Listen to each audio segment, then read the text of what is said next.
Between 1880 and 1920, 2 million immigrants crowded into the most densely populated neighborhood on Earth. No running water. Tuberculosis in every building. Number 20 was confirmed by the Mayo Clinic. Number 7 stopped tuberculosis in a building where it should have reached every floor. These are 25 forgotten immigrant cures that kept tenement families alive in New York in the 1900s. Number 25. Chicken soup, the medicine disguised as dinner. Research published in the journal Chest in 2000 by Dr. Stephen Rennard of the University of Nebraska found chicken soup inhibits neutrophil migration, the white blood cell response that causes the inflammation making upper respiratory illness miserable.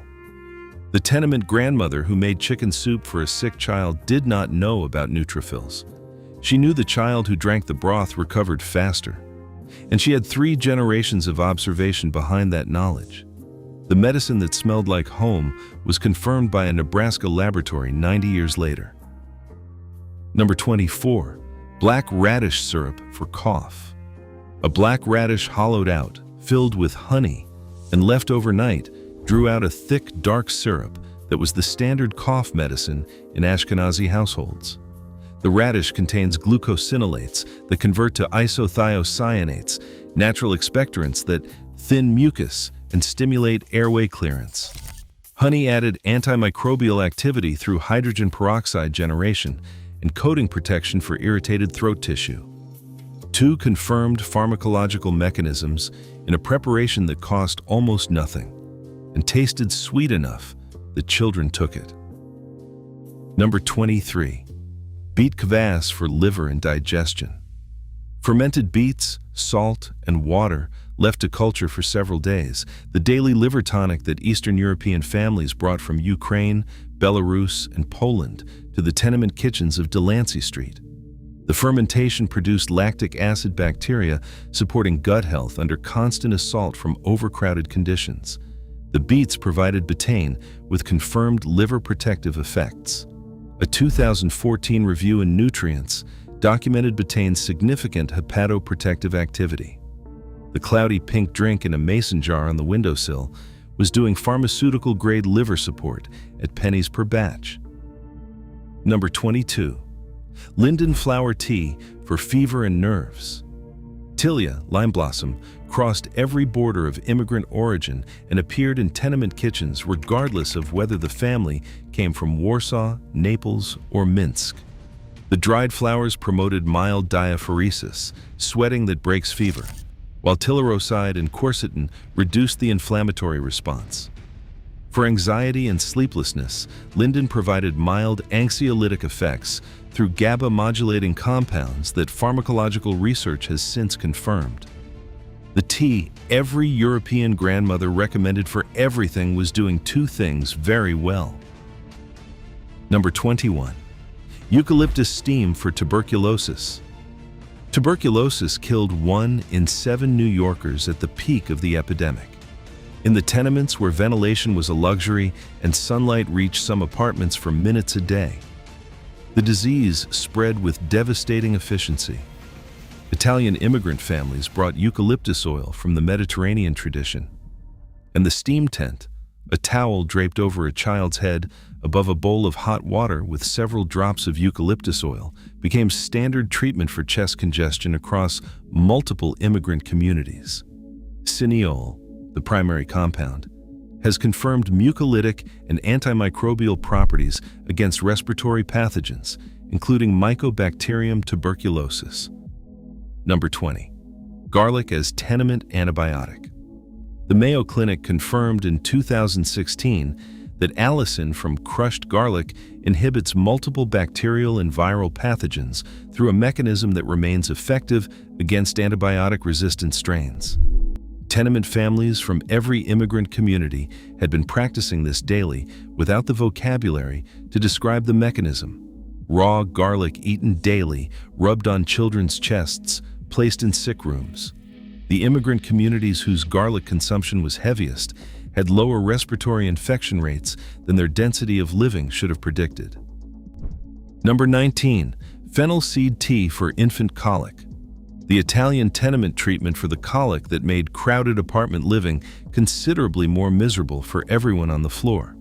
Anethole, the primary volatile compound in fennel, relaxes gastrointestinal, smooth muscle through a confirmed antispasmodic mechanism, which is the same chemistry in commercial gripe water preparations that pediatricians still occasionally recommend today.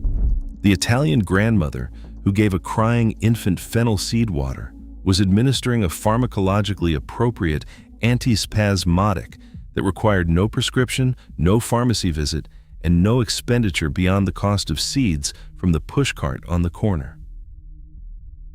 Number 18. Pickle brine for muscle cramps and electrolytes. The barrel pickles of Orchard Street were medicine as much as food. A glass of lacto-fermented brine treated muscle cramps and the dehydration that made cholera epidemics so dangerous, containing sodium, potassium, and magnesium, addressing electrolyte depletion. A 2010 study in the Journal of Athletic Training found pickle brine relieved exercise-induced muscle cramps significantly faster than water alone. The treatment that athletes now purchase in sports stores was the daily remedy of the pickle barrel culture, available from street vendors for a penny a glass. Here is the number that explains why tenement medicine had to be this precise. In 1900, a physician visit in New York City cost between $1 and $3. The average immigrant factory worker earned $1 to $2 daily. A family with a sick child faced a genuine choice between medicine and food. And the choice was rarely a real choice at all. What kept immigrant children alive was not access to American medicine, which they could not afford, but the precision of the medicine they had brought with them. Accumulated clinical knowledge of generations of village healers who had treated the same conditions with the same plants for centuries before anyone on the Lower East Side had ever heard of a hospital. Number 17. Rue for women's complaints. Ruta the bitter Mediterranean herb Italian grandmothers maintained in window boxes on Mulberry Street fire escapes, addressed menstrual complaints that the stress, poor nutrition, and physical exhaustion of tenement life exacerbated. Rue contains rutin with confirmed anti-inflammatory and capillary strengthening properties. The line between medicinal and culinary amounts was one that experienced women understood precisely, pharmacological knowledge requiring no degree and no laboratory, just generations of careful attention to outcomes passed from grandmother to daughter to granddaughter. Number 16. Camphor vapor for chest and joint pain. The camphor ball that repelled moths from wardrobes was also the active ingredient in the chest rub that mothers applied to children with respiratory illness, and the joint liniment that aging immigrants used for the arthritis that decades of physical labor produced. Camphor activates TRPV1 and TRPM8 receptors in skin and mucous membranes, producing cooling sensations that reduce pain perception, while vapors open congested nasal passages. Multi-use efficiency that made sense in apartments where storage space was measured in square inches. Number 15. Chamomile compress for eye infection. Eye infections moving through tenement schools, conjunctivitis spreading from child to child in classrooms of 50, were treated by Italian mothers with chamomile tea cooled to body temperature and applied as a compress to closed eyelids. Apigenin and bisabolol in chamomile have confirmed anti-inflammatory and mild antimicrobial properties against the bacterial species most responsible for infectious conjunctivitis. A 2012 study confirmed significant antimicrobial activity against Staphylococcus aureus. The compress on Mulberry Street treated the correct condition with the correct mechanism.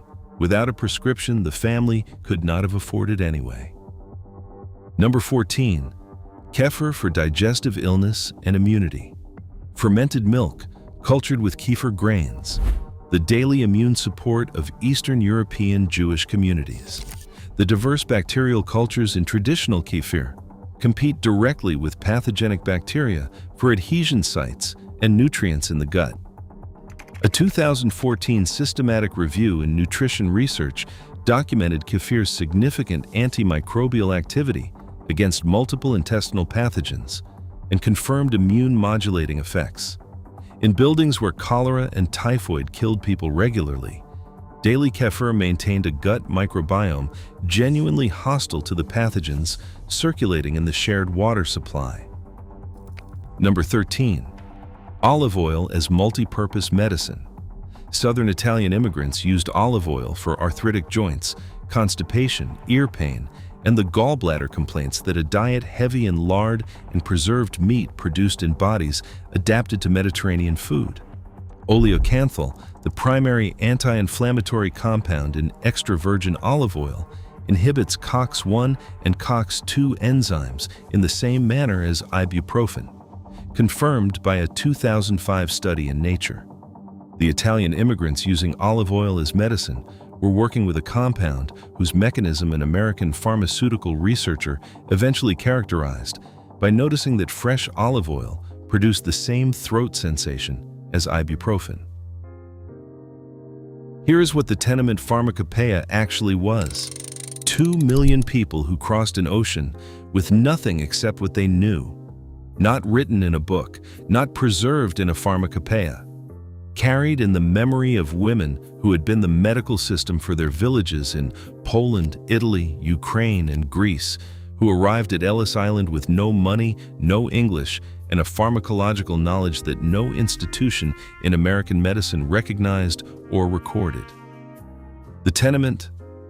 Grandmother practicing primary care medicine was more precise than the American medical system of her era could be for the population she served.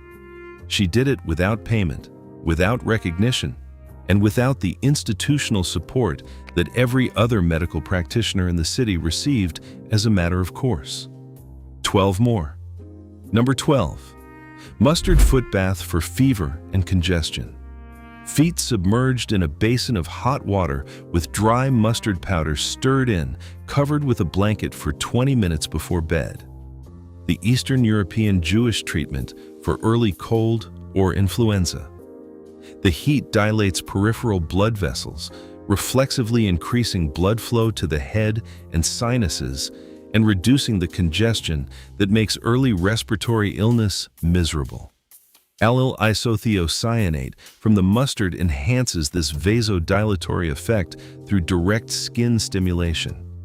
A grandmother who knew this was applying circulatory physiology in a practical form that no medical school in 1900 was teaching. Number 11. Carob pod tea for infant diarrhea. Carob pod powder mixed in water addressed the infant diarrhea that killed more tenement children than any other single cause. Carob contains tannins with confirmed anti-diarrheal properties and locust bean gum that absorbs water in the intestinal tract, reducing the fluid loss that made infant diarrhea fatal. A 1989 randomized controlled trial in the Journal of Pediatric Gastroenterology and Nutrition found carob pod powder significantly reduced acute diarrhea duration in infants. The remedy, Sicilian grandmothers brought specifically for infant diarrhea, was confirmed as pharmacologically appropriate 100 years after the tenements were at their most crowded. Number 10. Hops pillow for sleeplessness. Dried hops stuffed in small cloth pillows and placed near the heads of sleepless children and anxious adults released 2-methyl-3-butanol as they warmed from body heat, a compound with confirmed sedative properties acting on GABA-mediated pathways in the brain. A 2012 study in Acta Horticulturae confirmed the pharmacological basis for the traditional sleep pillow. In tenement apartments where street noise never stopped and anxiety about work filled every quiet moment, the hops pillow was the sedative that cost nothing and required no pharmaceutical supply chain. Number 9. Rosehip syrup for vitamin C. Dried rose hips from pushcart vendors and the herb shops serving immigrant communities delivered concentrated vitamin C to families whose diets were dominated by bread, potatoes, and cheap protein. The vitamin C deficiency, manifesting as slow wound healing and frequent illness in tenement children, was a genuine nutritional crisis. Rose hip syrup, at pennies per jar, addressed a deficiency that a pharmaceutical supplement would have cost multiples more to correct. Immigrant grandmothers, maintaining this tradition in an urban setting without access to wild plants, were problem-solving a nutritional gap in real time. Number 8. Pomegranate rind for intestinal infection. Dried pomegranate rind, the intestinal remedy. Middle Eastern and Mediterranean immigrants brought specifically for the dysentery that contaminated tenement water supplies produced with terrible regularity. The rind contains L-gitannins, punicolagon, and ellagic acid with confirmed broad-spectrum antimicrobial activity against Shigella, Salmonella, and E. coli. A 2011 review in evidence-based complementary and alternative medicine documented confirmed antimicrobial activity against multiple gastrointestinal pathogens. The dried rind in the kitchen medicine drawer was pharmacologically appropriate for exactly the intestinal crises the Lower East Side water supply regularly created. Number 7. Garlic on the threshold, the tuberculosis prevention. The Italian tradition of hanging garlic braids at doorways was dismissed as superstition by public health officials inspecting tenement buildings during epidemic campaigns. Allicin vapor released from garlic has confirmed activity against Mycobacterium tuberculosis, the same organism that drove tuberculosis mortality across the Lower East Side. Whether garlic braids in stairwells produced enough vapor concentration to meaningfully reduce airborne transmission is uncertain. Whether buildings where this practice was maintained consistently showed different transmission patterns from those that did not has never been formally studied. The absence of that study is not the same as the absence of effect. Number 6. Dill seed water for infant colic. The commercial gripe water sold in pharmacies throughout the 20th century had its origin in exactly the dill seed preparation Eastern European grandmothers made on the tenement stove. Dill seed contains anethole and carvone with confirmed antispasmodic properties and gastrointestinal smooth muscle. Commercial gripe water formulations specifying dill seed as the active ingredient were the packaged version of what tenement grandmothers had been making from the herb vendors on Essex Street. The grandmother was not imitating the pharmaceutical product. The pharmaceutical product was imitating the grandmother. Number 5. Walnut leaf for skin and fungal infection. Juglans regia leaves were boiled into a dark tea and applied as a compress, and this treated the fungal skin infections and eczema that overcrowded, damp tenement conditions produced at elevated rates. The juglone content delivers direct antifungal and antibacterial activity against the skin pathogens responsible for ringworm and athlete's foot. A 2012 review documented confirmed antimicrobial and antifungal activity against the relevant dermatophyte species. The skin infection, spreading through bathrooms, shared by 30 families, found its treatment in the walnut leaves kept dried in the kitchen cabinet. Number 4. Bone broth for recovery from serious illness. Long simmered stock from chicken feet, beef knuckles, and marrow bones purchased cheaply from Orchard Street butchers, the cuts wealthier families did not want. Simmered 12 hours or more, the broth extracted gelatin, glycine, proline, and collagen products that support gut lining integrity, reduce systemic inflammation, and provide amino acids. The body redirects to immune function during serious illness.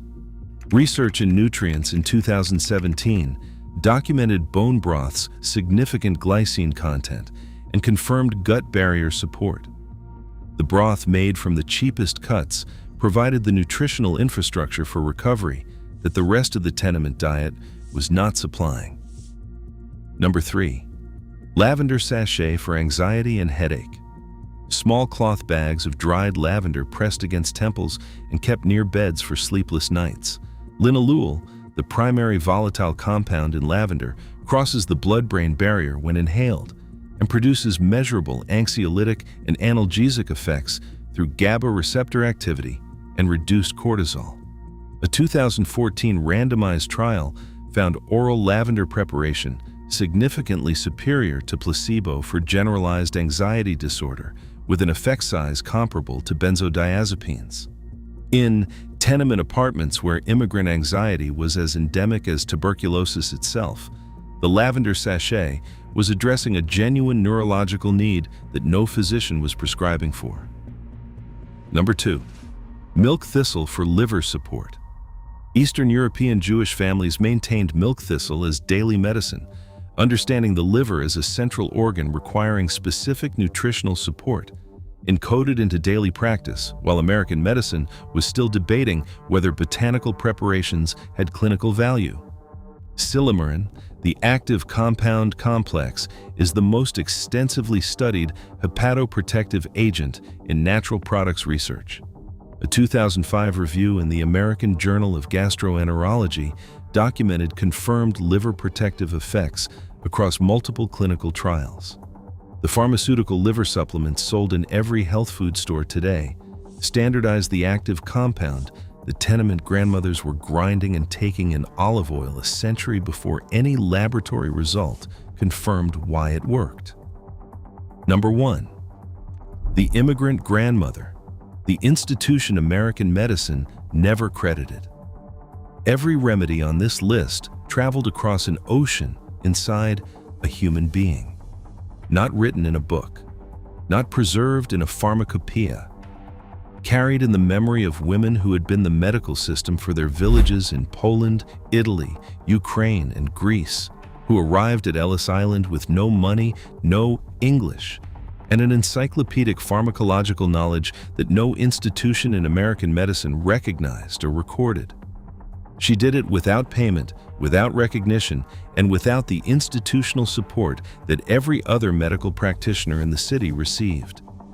The medicine she brought is what clinical research has been confirming, one study at a time, ever since. 25 remedies from 2 million people who crossed an ocean with nothing except what they knew. The tenements are gone. The knowledge almost went with them. Subscribe to Forgotten American Ways. We are going to keep bringing it back.